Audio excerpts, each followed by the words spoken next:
Assalamualaikum warahmatullahi wabarakatuh. Salam sehat teman-teman mahasiswa sekalian. Pada pertemuan kali ini saya akan memberikan pengantar tentang perkuliahan manajemen sistem informasi kesehatan atau manajemen sistem informasi. Mohon maaf sebelumnya karena pada pertemuan yang lalu saya belum bisa masuk untuk mengisi perkuliahan.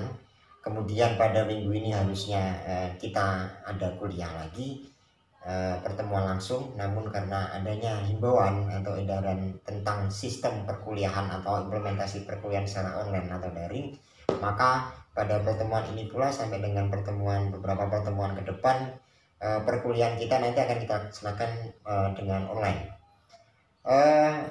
Baik, seperti biasa pada pertemuan-pertemuan awal perkuliahan, saya selalu menyampaikan pengantar perkuliahan yang isinya berkaitan dengan kontrak perkuliahan atau pembelajaran, kemudian capaian pembelajaran, pokok bahasan yang akan kita bahas, serta teknis kegiatan perkuliahan selama 1 semester ke depan.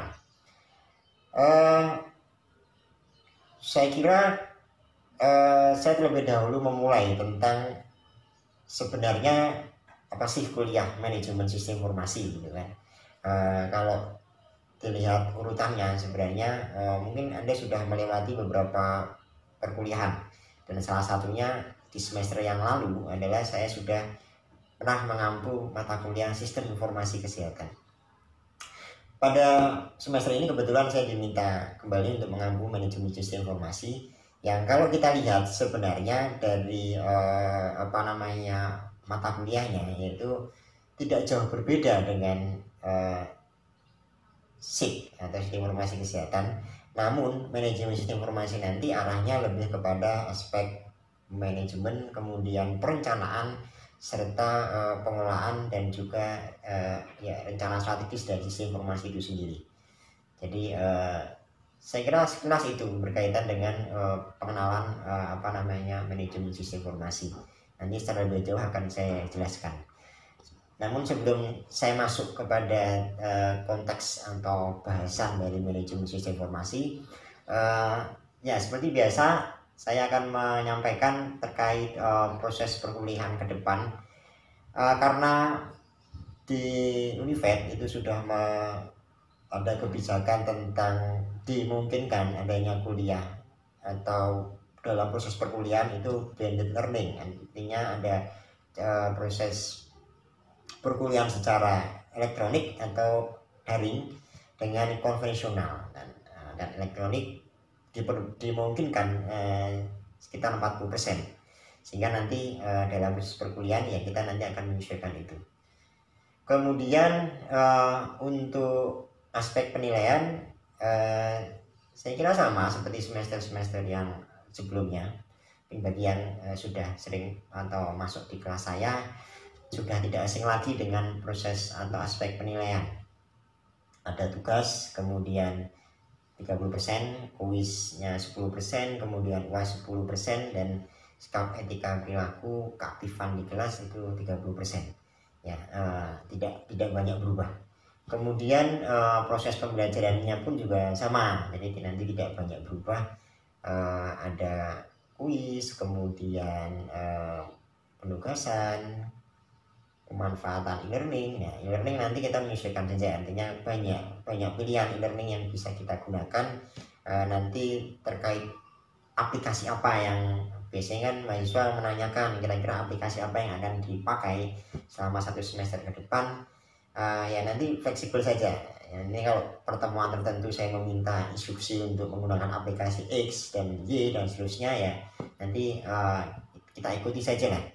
Kemudian tergantung dari situasi dan kondisi. Kemudian untuk referensi atau buku referensi, saya tidak memberikan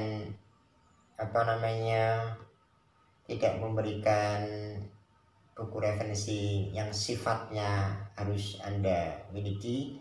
Hanya nanti Anda bisa buka hal yang berkaitan dengan kebijakan-kebijakan, kemudian rencana-rencana tentang pengadaan, penganggaran, kemudian juga perencanaan dari sistem informasi itu sendiri. Meskipun sebenarnya Anda juga bisa menggunakan buku saya ya nanti bisa Anda cari search di Google, kemudian kalau mau beli ya monggo, kalau tidak ya Anda bisa cari di perpus banyak tentang rencana strategi sistem informasi dan teknologi informasi rumah sakit ya, nanti silakan Anda cari bukunya, banyak bisa Anda dapatkan di mana saja. Kemudian kalau masuk kepada pokok bahasan, sebenarnya ini yang nanti ya dalam hari semester ke depan saya juga akan mencoba untuk ada proses diskusi juga nantinya. Selain saya memberikan perkuliahan ya nanti harapan saya ada diskusi, kemudian ada evaluasi.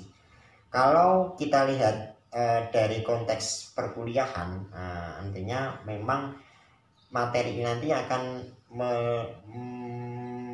meliputi seputar misal aplikasi, kemudian fungsi dan manfaat sistem informasi itu sendiri, kemudian hard informatik dan perencanaan sistem informasi. Namun saya mencoba menyesuaikan saja terkait dengan kompetensi mahasiswa kesehatan masyarakat, karena kalau saya mencoba membandingkan, yang menarik adalah mata kuliah ini kenapa di Univet diberlakukan adanya mata kuliah manajemen sistem informasi khususnya untuk mahasiswa kesehatan masyarakat. Kalau kita lihat sebenarnya mata kuliah manajemen sistem informasi itu lebih masuk ke bagaimana seseorang atau manajer nanti mampu merencanakan sistem informasi baik dalam proses pengambilan keputusan, kemudian penganggaran, teknis perencanaan, monitoring evaluasi, kemudian ada mekanisme perubahan atau perubahan perencanaan. Dan sebenarnya goalnya adalah bagaimana adanya sebuah rencana strategis sistem informasi di Fasiankes, dalam hal ini bisa di rumah sakit ataupun di dinas kesehatan terkait. Namun kalau saya hubungkan dengan profesi kesmas, itu saya kira cukup berat.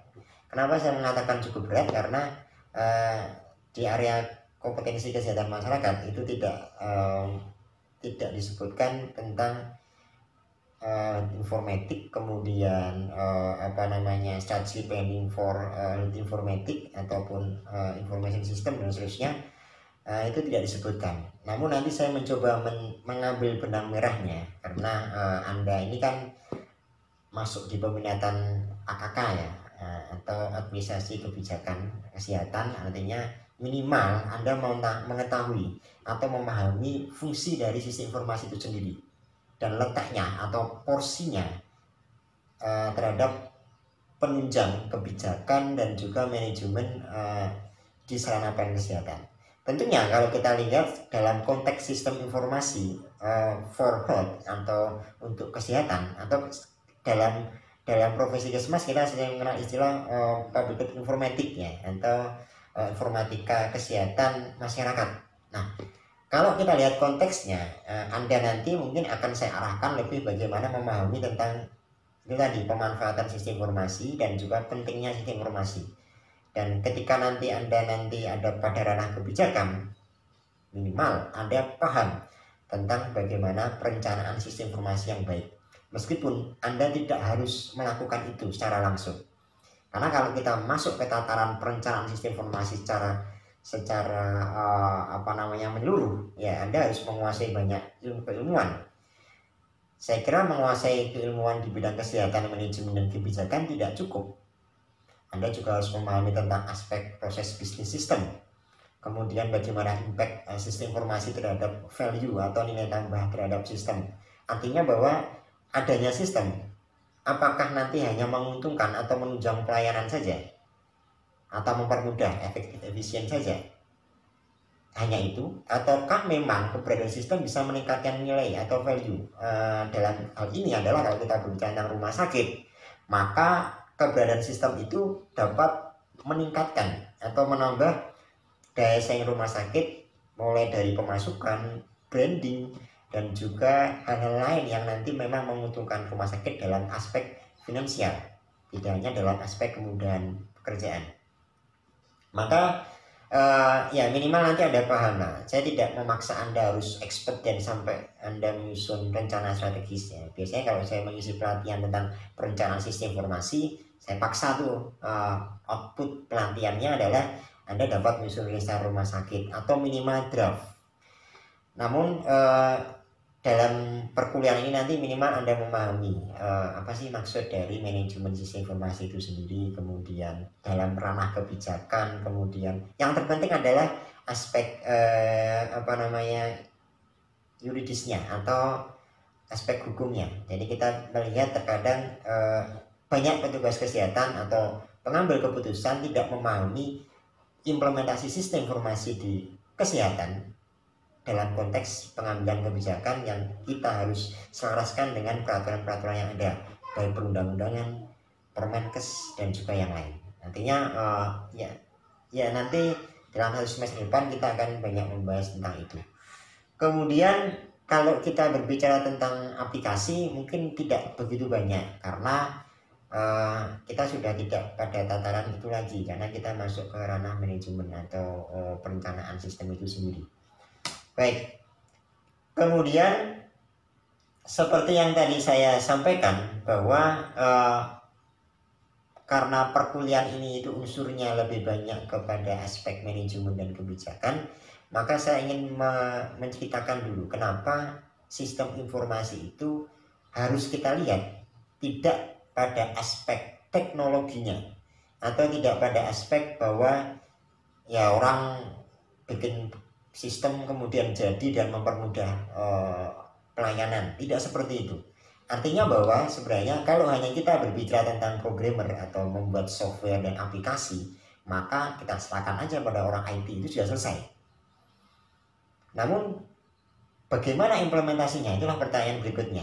Dan pertanyaan kedua adalah apakah sistem itu dapat atau memang jawaban dari permasalahan kita selama ini. Berikutnya adalah apakah sistem ini memang kita butuhkan. Keempat, apakah sistem ini user friendly atau mudah digunakan oleh pengguna. Yang kelima adalah apakah sistem ini nanti bisa meningkatkan value. Seperti tadi yang saya katakan di awal, bahwa jangan sampai sistem itu hanya memberikan keuntungan secara normatif. Ya, pokoknya dapat memberikan kemudahan, tapi tidak itu. Intinya bahwa kemudian itu penting, namun meningkatkan value itu juga penting karena kita berbicara pada area sistem atau proses bisnis dari sebuah fasilitas pelayanan kesehatan itu sendiri. Nah, kalau kita lihat sebenarnya manajemen mata kuliah manajemen sistem informasi ini lebih melihat aspek sistem informasi atau teknologi lebih kepada aspek kemanfaatannya, kebutuhannya, kemudian kesesuaiannya atau kesesuaian dengan kita. Artinya jangan sampai dengan adanya sistem itu ternyata malah tidak merubah hal atau tidak merubah sesuatu. Misal ada masalah, kemudian sistem datang ternyata tidak banyak berubah. Atau bahkan yang sering saya temukan di lapangan adalah punya masalah, kemudian mengembangkan sistem, tambah masalah baru. Nah itu yang perlu kita koreksi juga. Maka kalau kita lihat sejarahnya sebenarnya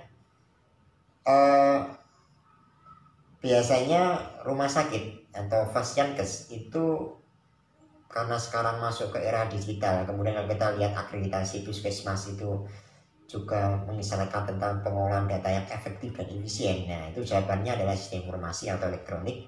Kemudian kalau kita buka SNARS atau akreditasi rumah sakit baik itu versi 1 dan 1.1 itu jelas mengatakan bahwa rumah sakit itu wajib mengimplementasikan sistem informasi manajemen rumah sakit. Artinya bahwa mutlak Fasyankes itu harus memiliki sistem informasi yang kredibel dan dapat menunjang pelayanan kesehatan yang efektif dan efisien. Maka biasanya masalah itu berangkat dari sistem informasi yang diinginkan oleh Fasyankes itu sendiri. Nah, ketidaktahuan petugas atau pimpinan kadang-kadang ketidakfahaman pimpinan tentang sistem yang diinginkan. Nah itu dapat berakibat fatal karena kadangkala dia menyewa pengembang proyek atau di situ konsultan dan seterusnya, namun sebenarnya rancangannya itu tidak jelas atau analisis yang dilakukan tidak sesuai dengan kebutuhan. Kemudian hasil programmernya itu terkadang juga mengecewakan. Kemudian ketika mengecewakan kemudian memanggil konsultan, ternyata konsultan itu punya pemahamannya sendiri. Dia punya pemahaman yang bagus tapi versi dia, sehingga dokumentasi proyeknya juga buruk gitu kan. Saya sering mengatakan bahwa konsultan itu penting, namun kalau konsultan itu persepsinya hanya memakai persepsi dia tanpa melihat realita yang ada di lapangan, maka susah ketemunya. Akhirnya yang terinstal juga nol, kemudian pembiayaan proyeknya juga cukup wow atau cukup mahal. Kalau kita lihat, saya sempat menangani pengalaman juga. Ada salah satu rumah sakit yang tidak saya sebutkan namanya, itu hampir menelan dana 2M hanya untuk pengadaan sistem informasi dan juga peralatan infrastrukturnya, jaringan dan seterusnya.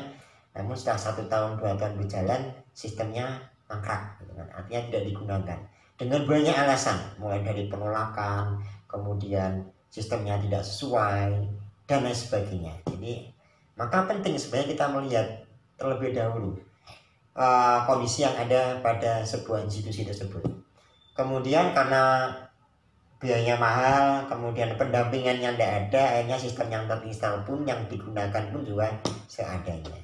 Kalau kita lihat, ya tadi artinya kita mengeluarkan banyak biaya yang cukup besar, namun yang kita dapatkan ternyata tidak sesuai dengan realita yang ada. Maka itu penting nanti dipahami oleh seorang manajer, atau dalam hal ini adalah misalnya direktur atau direksi, tentang proses atau manajemen sistem informasi, terutama pada aspek perencanaan itu sendiri. Maka kalau kita pahami bersama bahwa keberadaan perencanaan itu penting untuk melihat aspek kesiapannya juga. Tidak hanya perencanaannya yang akan kita lakukan, tapi kita melihat aspek kesiapannya terlebih dahulu. Sering saya mengatakan bahwa banyak yang menanyakan berkaitan dengan misal bagaimana cara menyusun restra yang baik, kemudian bagaimana menyusun roadmap yang bagus untuk perencanaan sistem informasi. Setelah itu disusun sebagus mungkin, sebenarnya itu baru tahap kesekian sebelum nanti eksekusinya adalah membuat aplikasi atau mengembangkan aplikasi, atau kalau dalam ilmu yang saya dalami adalah merancang aplikasi itu sendiri. Itu adalah tataran paling operasional atau paling akhir. Jadi kalau kita lihat tahapannya itu ada banyaknya. Kalau secara makro saya mengambil 3 tahapan besar dalam proses pengembangan sistem. Itu yang pertama adalah analisis kesiapan. Maka kita harus lihat terlebih dahulu, apakah rumah sakit atau fasilitas ini siap nggak menjalankan sistem informasi. Jangan-jangan aplikasinya sudah ada, hardware-nya nggak siap, gitu kan? Aplikasinya siap atau software-nya siap, hardware-nya siap, brandware-nya tidak siap. Brandware itu adalah manusia sendiri. Seringkali saya menemukan masalah terbesarnya adalah kalau institusi yang anggarannya cukup besar, masalah utamanya adalah brandware atau orangnya. Jadi ya mohon maaf, banyak yang misalnya masih menggunakan teknologi gaptek, kemudian juga mereka merasa bahwa dengan adanya teknologi nanti mereka akan terancam, gitu kan. Karena saya sering mengatakan bahwa teknologi ini ke depan jangan dijadikan menjadi sebuah ancaman, tapi jadikan teknologi itu sebagai sebuah mitra untuk kolaborasi.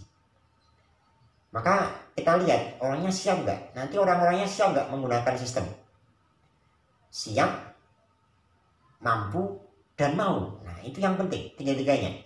Kalau dia ternyata siap tapi ternyata kurang mampu, maka butuh ada treatment. Kalau ternyata dia nggak mau, nah ini yang repot. Jadi artinya kalau dia nggak maunya sudah awal nggak mau, maka jangankan siap dan juga mampu. Nah itu yang cukup merepotkan, sehingga harus kita treatment dulu. Maka saya sering mengatakan sebelum Anda mengembangkan sistem, ukur dulu kesiapannya. Baik kesiapan dari segi SDM, organisasi, infrastruktur, dan anggaran. Nanti kita lihat, jangan sampai besar pasak daripada tiang. Artinya bahwa Anda ingin sistem yang wow, tapi kemampuan anggaran Anda itu cukup minimal. Ya kalau orang Jawa mengatakan ya ada apa namanya, ada bodoh ada rupo gitu kan, ada harga yang harus dibayar untuk aplikasi yang tertentu. Kemudian setelah itu kita masuk ke tahap analisis kebutuhan. Dalam analisis kebutuhan kita baru melihat perencanaannya seperti apa, sistem yang bagaimana yang diinginkan oleh user atau pengguna, kemudian sistem yang seperti apa yang nanti akan menunjang kegiatan atau operasionalnya, dan sistem yang dalam bentuk mulai dari keinginan proses bisnisnya seperti apa sampai hal yang paling kecil adalah database dan juga user interface. Nah, itu kalau saya sudah berbicara dalam konteks teknik mengembangkan sebuah sistem, maka kita harus lihat itu dulu. Database kita harus tahu kira-kira yang mau diinput di sistem itu apa gitu kan. Kemudian yang kedua adalah kebutuhan sistem dalam proses bisnisnya. Sistem itu menggantikan kegiatan manual, hanya menggantikan, bukan merubah. Ya, menggantikan saja atau menyalin lah. Artinya bahwa kegiatan manual seperti ini ya nanti di sistem ya kurang lebihnya sama, hanya nanti lebih dipangkas gitu kan. Hanya kita harus paham dulu proses bisnisnya. Jangan main kerja aja, artinya pokoknya sistem lain seperti ini, enggak seperti itu. Artinya ada proses mekanisme yang kita lalui. Kemudian baru nanti kita masuk ke proses teknisnya. Database-nya kita pilih, apa yang kita butuhkan, kemudian aplikasi yang kita gunakan bagaimana, kemampuan programmer seperti apa, sampai dengan menyusun user interface. Nah itu user interface saya sering mengatakan itu merupakan tampilan antarmuka sistem ya. Jadi kalau pengguna itu mau buka itu nggak bingung gitu kan, artinya misal ini menu X, menu Y, menu Z dan seterusnya. Nah itu juga harus kita lihat juga. Kemudian baru nanti masuk ke teknis perancangannya tadi yang saya katakan, dan itu panjang ceritanya kalau saya mengatakan itu. Artinya minimal Anda tahu pada tataran ini. Jadi kalau perancangan banyak metode yang bisa kita gunakan, ada prototyping, SDLC, RAD, JAD, dan banyak hal sebagainya. Tapi saya kira itu bukan kompetensi Kesmas secara lebih jauh, karena ya mungkin kalau orang komputer oke lah, atau orang kesehatan biasanya rekam medis oke, karena itu memang kompetensinya. Tapi kalau kesehatan masyarakat Anda ya cukup tahu tentang perencanaannya saja. Kemudian ada banyak hal yang nanti akan kita bahas, salah satunya adalah bagaimana melakukan analisis perencanaan strategis. Nah ini yang penting. Jadi ada beberapa tools analisis yang nanti bisa Anda pakai.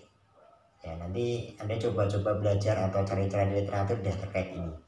Pertama nanti ada analisis PES atau politik, ekonomi, sosial, kemudian teknologi. Jadi kita menganalisis kebutuhan teknologi berdasarkan pada aspek politik, ekonomi, sosial, dan teknologi. Nah itu 4 aspek itu nanti penting dalam proses analisis PES. Kemudian kita melihat 5 force kompetitif. Jadi ada 5 kekuatan kompetitif dalam mengembangkan sistem. Kalau biasanya ini ilmu yang digunakan oleh orang-orang di dunia bisnis ya. Pertama ada bargaining power, customer, supplier, penantang baru gitu kan, kemudian subtitle produk dan juga varian industrinya atau pelayanan yang diberikan. Kemudian portofolio aplikasi, ada aplikasi yang sifatnya strategik, operasional, high potensial, dan juga key operational support. Nah itu nanti ada beberapa analisis yang digunakan juga. Kemudian ada ya nanti kalau ini lebih masuk ke ranah teknologinya ya, jadi kita memilah mana aplikasi yang dia masuk ke ranah strategik, high potensial, key operasional, dan juga support. Nah itu nanti yang yang perlu kita lihat. Kemudian menyusun portofolio kebijakan ya, artinya ya kita pilih-pilih aja deh nanti mana kebijakan-kebijakan yang memang menunjang untuk implementasi sistem informasi ini. Kemudian ada gap analysis atau analisis kesenjangan. Jadi membandingkan antara realita yang terjadi dan juga kondisi yang sifatnya ideal, atau membandingkan misal standar pelayanan minimal dan juga kondisi real yang ada di lapangan. Kita lihat gapnya. Dan yang mungkin juga sering Anda kenal, yaitu analisis SWOT ya, menganalisis kekuatan, kemudian kelemahan, peluang dan juga ancaman. Nah, itu nanti juga salah satu yang bisa kita gunakan dalam ini. Artinya saya kira itu berkaitan dengan pengantar perkuliahan manajemen sistem informasi.